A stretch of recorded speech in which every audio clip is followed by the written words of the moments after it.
Welcome to Psychic Insights, where pop culture meets higher consciousness and the tea is always a little bit mystical. I'm Robin Richardson, your psychic girlfriend, and around here we don't just watch the drama unfold. We read the energy behind it, whether it's celebrity scandals, reality TV, chaos, or true crime with a twist. I'm tuning in to bring you the intuitive scoop the headlines miss. So buckle up, because your aura's about to get entertained. Welcome back to my channel. I'm Robin Richardson, your psychic girlfriend. And today, we're going to talk about the baby daddy. If you've missed my Taylor Frankie Paul episode, go back, listen to it. Let me know what you think. And thank you for subscribing, liking, and sharing my content. I appreciate it. I appreciate all my subscribers. And if you're new here, welcome. We like to look at patterns. Around here, we like to look at what's happening behind the scenes, from a intuitive psychic perspective. And that's what I like to do. So I hope you enjoy it. All right, so we're going to talk about Dakota Mortensen, because after I did the part 1 with Taylor Frankie Paul, many of you are like, hey, well, what about him? What about the guy? What about the baby daddy? What about the person she was actually in this dynamic with? And I get it, because when something escalates the way this did, it's very easy to focus on one person. But relationships don't exist in isolation. They exist in dynamics. So I found his birth date and birthplace. I don't know his birth time, but I pulled his Human Design chart, and I also asked what happens next between these two. And what came through is honestly explains a lot. Not just about what happened, but why it escalated the way it did. So let's ground this for context for a second. We're looking at a very public relationship now, emotional intensity, a situation that escalated into something physical. And remember, this is my psychic insights, my personal commentary, my personal opinions for entertainment only and educational. They have a very public relationship, and they have this emotional intensity, and it's in a situation that escalated into something physical. There's obviously video. We only see a piece of that. There are accusations, and there's a lot of noise around this. And I'm not defending or blaming either person. This is really, really about understanding and how to. And you might see yourself in this dynamic, right? How does something go from emotional to explosive? Because when you understand the energy, you start to see the pattern, right? So Dakota is what we would call a projector. And if you don't know what that means, I'm going to explain it in a very real, hopefully easy way. Projectors are not here to push. They are not here to overpower situations. They are here to feel, to observe, and to understand. They're actually very sensitive energy. Like, they walk in a room and they feel everything. So now compare that to Taylor, who is fast and reactive in the moment energy, and already you can feel there's a difference, right? Difference on how people relate and how they move about the world, right? So here's where it gets a little more layered. He has emotional authority, which means he feels things deeply. But he's not meant to react right away. He's meant to ride the emotional wave, to process, and then respond later. So if he's in a situation where everything is happening quickly, he's already out of alignment. And then we have this piece. His not self theme is bitterness. And bitterness doesn't show up as loud, explosive anger right away. It shows up as feeling unseen, feeling disrespected, feeling like no one is hearing me, and it builds and it builds and it builds. So now put that energy into a relationship where things move quickly, emotions are high, and reactions are happening in real time. So what do you think happens, right? He doesn't have that time to process. He doesn't feel heard. And the bitterness, well, it starts to go sideways.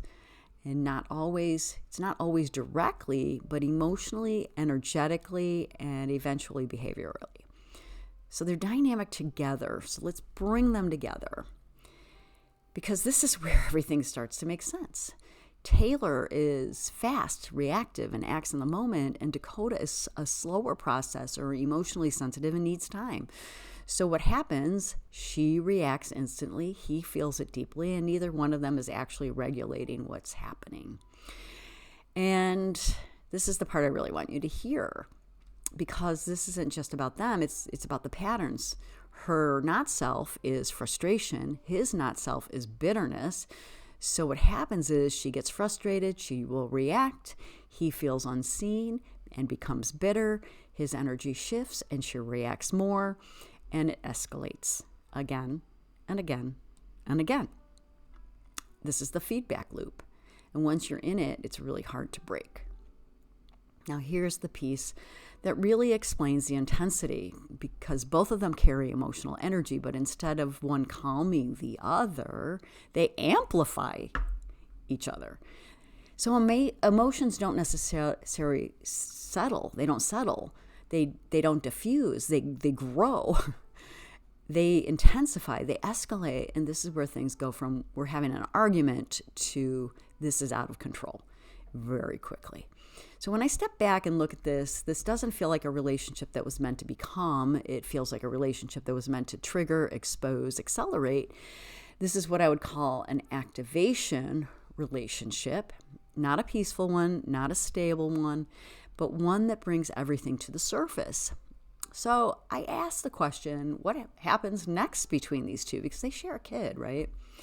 And the cards were Moon, Snake, Tower,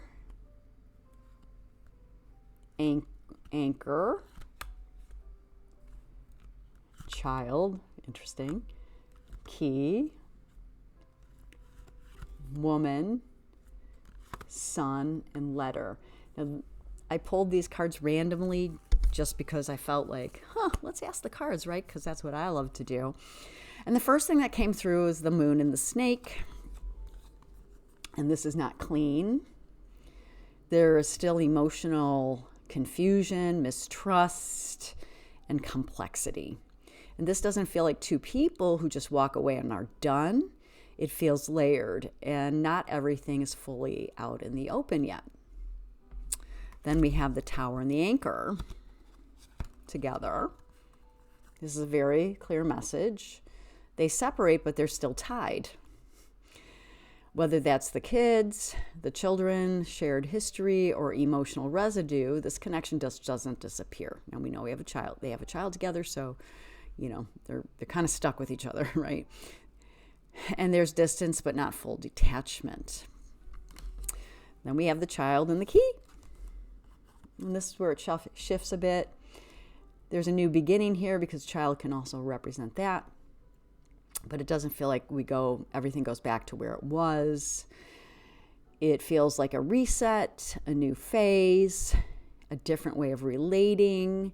And the key tells me this is fated. This shift is necessary. So, which is interesting to me because all the things that are coming out now may be part of their path for growth, right? So we have the woman and the sun, and then the letter. And this part stood out. There's something that hasn't been said yet, and it comes from her. So she has been saying that I'm going to share my truth at a later date when it's correct or when it's right. So truth plus exposure plus communication. This feels like a statement, a reveal, or something that brings clarity. And when that happens, it changes how this situation is seen. So when I pull it all together, what I see is the relationship was not built for stability.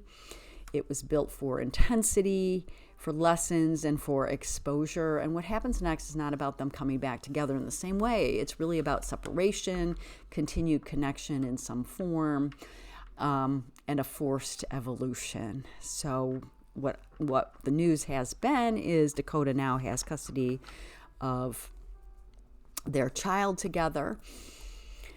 And so that's interesting how it's sort of matching up a little bit here. So here's what I want to leave you with. It's very easy to look at situations like this and say this person's the problem or that person is the problem. But when you look deeper, you start to see patterns, you see dynamics, and you start to realize this is what happens when emotional intensity meets lack of regulation. And if you've ever been in a relationship where things escalated quickly and you didn't recognize yourself, or everything felt heightened at the time, you're not alone. You were just in a dynamic that wasn't built for calm. So, what did you think? What do you think about these two together? Does their human design sound accurate to you? Let me know in the comment section. And I think we're going to continue to cover these two because they are fascinating in the sense of what dynamics look like. And if you're interested in a reading with me, please check out yourpsychicgirlfriend.com. And I hope to assist you in whatever ways you need. Like and subscribe. Do the thing. I appreciate you guys. Thank you so much for being here. And I will see you in the next one.